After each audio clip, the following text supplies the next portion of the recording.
അനധികൃത arrest, custody പീഡനം, അനീതി എന്നിവ അനുഭവിച്ച ഒരാൾക്ക് ഭരണഘടനാപരമായ പരിഹാരവും അംഗീകാരവുമാണ് നൽകേണ്ടത്. കേവലം തുച്ഛമായ നഷ്ടപരിഹാരത്തിനെതിരെ പോലും അപ്പീൽ പോകുന്നത് ഒരു പുരോഗമന പ്രവർത്തനവുമല്ല, മറിച്ച് മനുഷ്യാവകാശങ്ങളോടുള്ള കടുത്ത അവഗണനയാണ്. പുതിയ മുഖ്യമന്ത്രി വി.ടി. സതീശന് ആ തിരിച്ചറിവുണ്ടായി എന്നതിലാണ് കാര്യം. തീരുമാനം എടുക്കാൻ അദ്ദേഹത്തിന് ഒരു നിമിഷം പോലും വേണ്ടി വന്നതുമില്ല. മുത്തങ്ങ സമരത്തിന്റെ ജീവിക്കുന്ന രക്തസാക്ഷിയും അധ്യാപകനുമായ കെ സുരേന്ദ്രൻ മാഷിന് നീതി ഉറപ്പാക്കിയ സംഭവത്തിൽ മാധ്യമപ്രവർത്തകനായ കെ.എ. ഷാജിയുടെ ഫേസ്ബുക്ക് കുറിപ്പിലെ വാക്കുകളാണിത്. മുത്തങ്ങ ആദിവാസി സമരത്തെ പിന്തുണച്ചതിന്റെ പേരിൽ അന്നത്തെ ഭരണകൂടത്തിൽ നിന്നും പോലീസിൽ നിന്നും ക്രൂരമായ കസ്റ്റഡി മർദ്ദനവും ലോക്കപ്പ് പീഡനവുമാണ് കെ സുരേന്ദ്രൻ നേരിട്ടത്.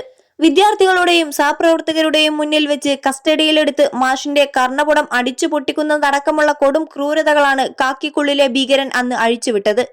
വർഷങ്ങൾ നീണ്ട നീതി പോരാട്ടത്തിനൊടുവിൽ 2021 സുൽത്താൻ ബത്തേരി സബ് കോടതി മാഷിന് 5 ലക്ഷം രൂപ നഷ്ടപരിഹാരം വിധിച്ചു. മുൻ A.K. ആന്റണി സർക്കാരിന്റെ കാലത്തെ പോലീസ് അതിക്രമത്തിനെതിരെ പ്രതിപക്ഷത്തായിരിക്കുമ്പോൾ ഘോരഘോരം സംസാരിച്ച പിണറായി വിജയൻ അധികാരത്തിലെത്തിയപ്പോൾ പക്ഷേ ഇരയ്ക്കൊപ്പം നിലകൊണ്ടില്ല.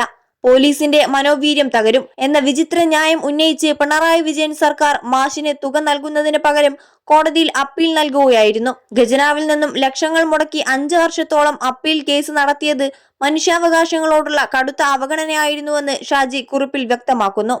21 ലക്ഷത്തോളം സന്തുഷ്ടരായ ഉപഭോക്താക്കളും 2 ലക്ഷത്തോളം തിമിര ശസ്ത്രക്രിയകളും പൂർത്തിയാക്കിയ മലബാറിലെ ഏക കണ്ണാശുപത്രി Al Salama eye hospital, hospital road, Perinthalmanna.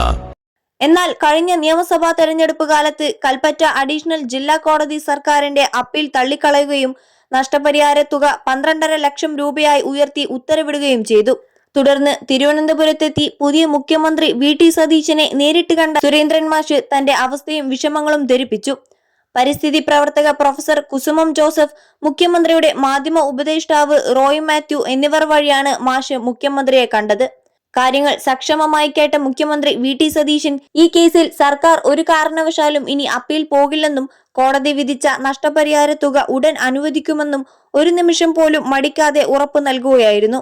പഴയ സർക്കാരിന്റെ ധാർഷ്ട്യത്തിൽ നിന്നും വേറിട്ട് നിർണായക തീരുമാനം എടുത്ത സതീശന്റെ നടപടിയെയും അദ്ദേഹത്തിന്റെ ഓഫീസിൽ നിന്നും ലഭിച്ച മാന്യമായ സ്വീകരണത്തെയും സുരേന്ദ്രൻ മാഷ് വാനോളം പുകഴ്ത്തി. 23 വർഷം മുൻപ് നടന്ന കസ്റ്റഡി മർദ്ദനത്തിന് ഒടുവിൽ സത്യം അംഗീകരിക്കപ്പെട്ടതിന്റെ സന്തോഷത്തിലാണ് സുരേന്ദ്രൻ മാഷ്.